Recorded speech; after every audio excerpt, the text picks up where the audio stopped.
So tonight I'm going to go over one of my favorite nodes. It's the ray bounce by origin and direction. A lot of people don't know about it or how to utilize it, but it's really great for making beautiful visualizations, which everybody loves eye candy, but it's even better if the eye candy has value. So I'm going to show you how to use this like 3 different ways. And like how you can do 3 different presentations utilizing it. So this actually was a problem that came up last week, which was perfect timing because we had a group, Boulder Associates deals with just healthcare design, and we had a group that wanted to take and visualize how many doors could be seen from one location to back up, their estimate of like, okay, I'm going to look at this floor plan and be like, oh yeah, that looks good there. We can see like 5 doors. Well, what this method does is it actually utilizes the analysis side of Dynamo and also the visualization presentation side of it. So to start off with, all these will become available, so you don't have to worry about following along, like getting the stuff together. I'll take and present kind of the principles behind utilizing them. Again, all 3 of them use this here ray bounce by origin and direction. I will go ahead and say that I am utilizing a family that I created. It's going to be my analysis target so I can get the location of it inside the project. All this is just a simple sphere that I have floating 5'2" off the ground. So, eye height, depending on how tall the person is. But I'm pretty short, so I'm going with myself. So the basis of this, as I said, it comes from the ray bounce by origin direction. You can find that under the references of the reference section. And it takes in an origin point, a direction of a ray or rays, the number of bounces you want it to do. So if you want to take and utilize this for like acoustic bounces, you could do that as well. Then you can increase the number of bounces. I'm only going to do for 1 because I want a direct line of sight. And it takes in a 3D view, which it'll use the geometry from the 3D view to take and do the intersections of the rays. So the principle of this is it comes from a center point, and I'm using my family. So I'll go ahead and select that real quick. So that's going to give me a location, and I have not ran this yet, but it's going to give me the center point. And because I want my eye height to be, okay, so in this case, I can change it. So it's going to be 5'5". And then I want it to convert it over into feet. I have it in inches, convert it over to feet. And I'm going to add that to my Z so I know that, off the ground it's going to be 5'5". And then I'm going to generate a coordinate system from that location. And I'm also going to generate my center point. I'm also going to be dividing up the number of radial rays I want to do based off 360 degrees divided by 180. So every 2 degrees, I'm going to have a ray being projected off the center point. And I'm going to use a range in order to split that up. So I'm going to get an angle for every 2 degrees that way. Now, my elevation for where I'm going to be producing these cylindrical radial points around that center point, it has no elevation because it's already elevated where I want it to be. The radius is 1 foot because my sphere itself is physical and it's 8 inches in diameter, so I need something that's larger than that. So it's going to have to be outside that physical radius of my sphere. So then I'm going to take my center point, I'm going to take my radial points, and I'm going to make vectors from those 2 points. And from those vectors, I will feed them into my ray bounce. It's going to come from the origin point that I defined, where that sphere is, and it's going to use my 3D view. So what this will end up doing is whenever I run it, it's going to take this point here, it's going to send out rays, and it's going to see what it intersects. At the end of it, I'm going to be utilizing the points along the geometry it hits, tying it together with a spline or a polycurve, and I'm going to generate myself a filled region from that. And those are also inputs all the way back here. I'm also going to tell it to tell me what it intersected. In this case, I'm going to be looking for doors.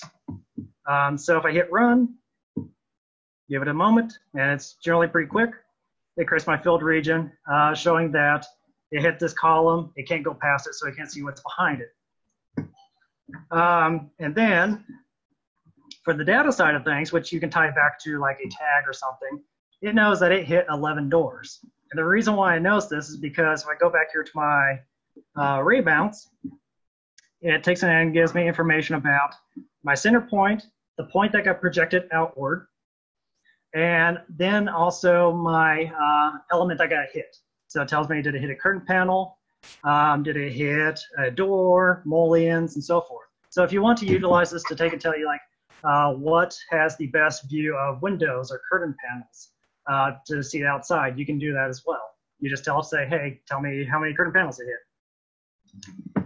Now, the downside to running this through Dynamo is that once I take and do another run, it'll take and delete my first filled region.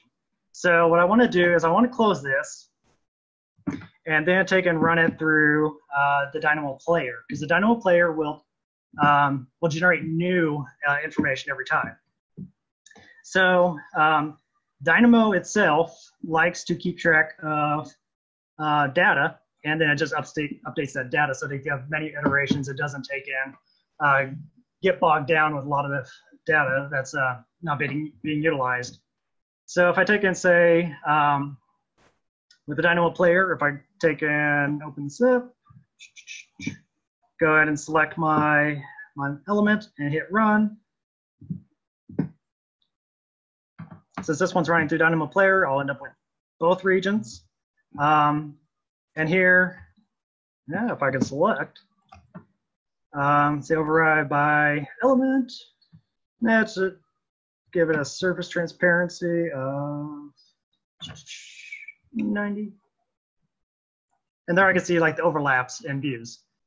So we took and determined that from one nurse station, there was a ton of overlap and a lot of areas were not being visualized. They could not literally see the patient doors. So that was very useful for this. So if I get rid of my filled regions, I'll start on the next way to visualize this. And again, it uses the same principles of using the ray bounces. Go to Dynamo.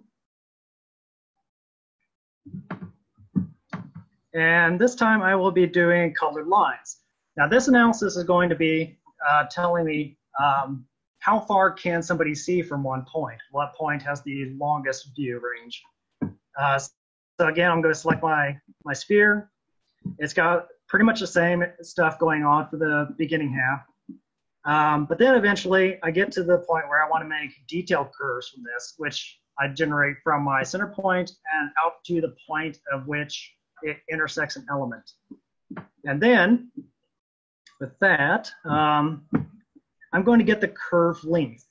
And then I'm going to utilize the length to generate keys, which will be numeric values for how long that curve is. And I'm going to utilize that to sort my curves so I can give them a ranked value. And then I'm going to color code them. So let me just take a hit run, give it a moment. And I'm only doing 90 arrays for this one because the more arrays you do, the longer it takes, because Revit thinks it needs to join everything together, all the points at the end. So here you can see that if it's red, that means that it's a shorter range. Blue means it's a really long range. And here's where I was utilizing the keys, where I take and get my my length. And as you see, these are not ordered.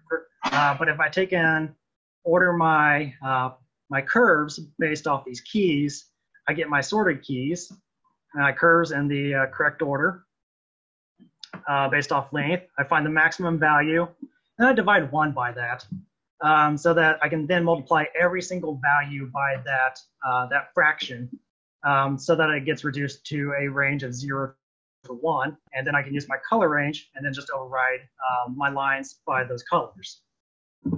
So pretty nifty to do it that way. So let's look at a third way to do it. And this other way This is going to be more like the heat map type. And I have two ways I'm going to show this. One is going to be a surface with like a heat map. The other one is going to be by using points with numerical values. So again, this one is based off of faces. So I don't really need a solid geometry to do this with. I can just use a filled region. So let me just make one real quick. I'm going to throw it down in this lobby area. And we're going to call that good. So what this is going to do is I'm going to select this face. And heads up, if you take and do this right at the level, things like floors may take and interfere with it. So I've turned off the floors in this view so that it doesn't overlap it. And what I'm doing is I'm getting the surface of that filled region, and I'm splitting it up by UV divisions. In this case, I'm going to do 10 across, 10 up, so I get a grid of 100. And that way, if you want something more accurate, you'd take and do more, but again, it's going to be more computationally intensive. And I'm only going to do 10 rays from this, from each point, because I'm going to do 100 points and 10 rays for each, so it can get pretty exhaustive, or exhausting for it to take and compute all that. And I don't want to stand up here all night just waiting for it. So it's a lot of the same stuff, and I'm going to be sending ray bounces out from each of those points as the center point, and each one of those points is going to generate its own radial points around it. Those are all going to shoot out. It's going to take in, determine the overall length of those, and it's going to get the average of those curves. And then I'm going to, again, sort those out so that I know which point had the highest average of length of curves. And then I'm going to use this here point analysis display, it's going to be by view, points, and values. You can find those under the Revit analysis. And in this case, it's we're going to be using the point analysis display, the second one down here. And this doesn't really need a unit type. I mean, you could, if you wanted to have a certain unit type, if you want to do, like, for example, length, you could do that. For the time being, I'm going to freeze my second one, which does the heat map. We're going to start off with the points. And over here in my view properties, I have set this up to use a default analysis display of colored dots. And I've set a color range for this as well. So whenever I hit run, you'll probably have some yellow show up over here because it's some invalid data, which don't worry about. And just give it a moment. So I know that it worked because I have a little legend down here, and it goes from zero, as far as like, I have 120 points, put it that way. I have 120 points, and they are ranked from 0 to 120. 120 has the best view, which means that has the overall average. Its overall average for the length of its curves is the highest. I'll go ahead and just delete that. Dynamo doesn't know what to do, but it's going to keep the values there. So as I can see, I got some really good values here in the middle. They do have like the furthest that they can see. Those, of course, at the edge here, they can see further, but the number of rays cast off of them, the average of them is pretty low because it's right next to the wall. So as you can see, this here gives like a better idea of like what's happening, because you can see that some of these are like really high, some of them are really low, and that just means that based off of that particular point, somebody at that point would have a slightly better view than somebody, 2 feet to the right or left. Now, if I take and change this over to set of color dots, if I go to color surface, I can then freeze this one, unfreeze my other one, and throw down my filled region.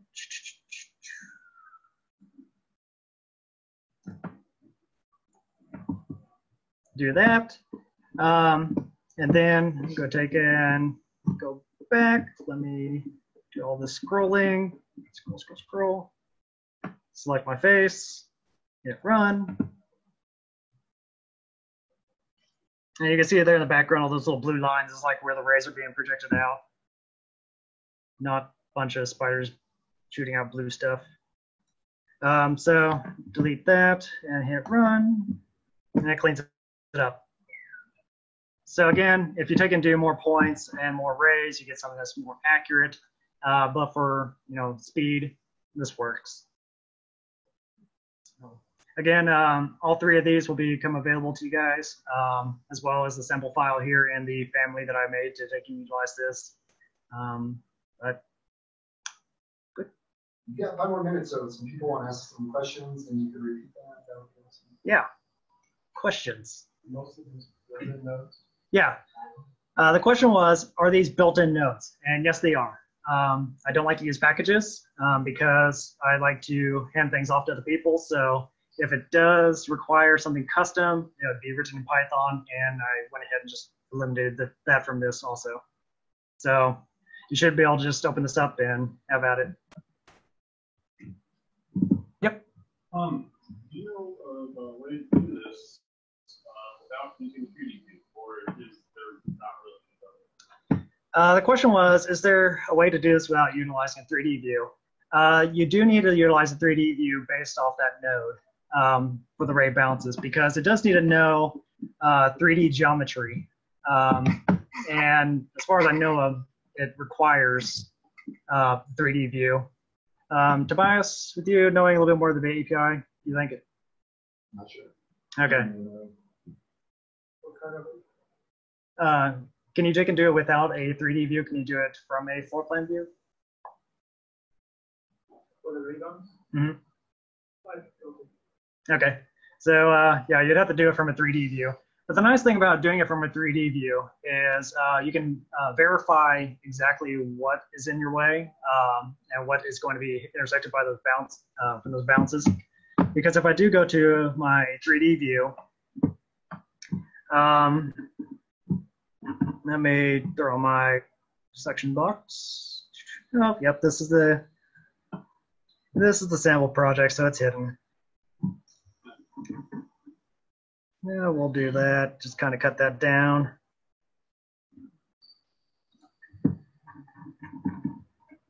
And there you can see like all my little points that are going around and hitting them and about how high they are off the ground. So this one, not very high. I mean, didn't make too much of a difference. I should have corrected that before I ran it. But anyways, you kind of get an idea of like, kind of seeing from this point up here, this high off the ground, it's going to go through, it's going to hit that column and so forth. And one of the situations I ran into earlier, I was like, why is there like a big gap like here in the middle? And then it dawned on me, oh yeah, because it's going under the stair and then it hits it and clips it at just the right angle, and it looks really weird, but that's actually what's happening. What if you want to invert this? Say there's some scenic view and you want to study how many points around the building. How many could actually see that? So if you want to take and do the inverse, where you take and have points coming back, you could take and run the ray bounce going from the outer point, going back to the center point or your target point. And then if it takes in, does not intersect that object there, then you know that it did not take in complete. Or if it just does not intersect anything, it'll give you a null value for that. Seems like you might be able to put some big object outside your building, not right at the window of the apartment, right, and then check for hitting that object. Doing it the same way you do now, but look at this object. Correct. Yeah, you could take and do that as well. So take and put a object outside the building and see if it gets intersected by that. Does anybody else in the other room have questions or is anybody? They're on their island. They can unmute. And then we can see that. So again, that's just a way to spruce up your visualization, utilize Dynamo, and giving something pretty to look at and actually have data behind it. So would there be a way, because this seems to work specifically radially, kind of on an omni, if you had a hole in your slab, you can see it next to the hole? Yes, you could actually do that as well. And I've actually seen a demonstration of where somebody takes and does it it's kind of spherically. So what you do is instead of doing points by cylindrical coordinates, you take and do it by spherical coordinates. Or you could take it and say, where I take and set in my cylindrical coordinates don't have an elevation, take and leave it at 0 because I already set it where I wanted it. I could say within this range, take and have it do like a wing effect of going up, and that would work too. All right, let's cut it there and move on to Ron. Everybody, Carlo.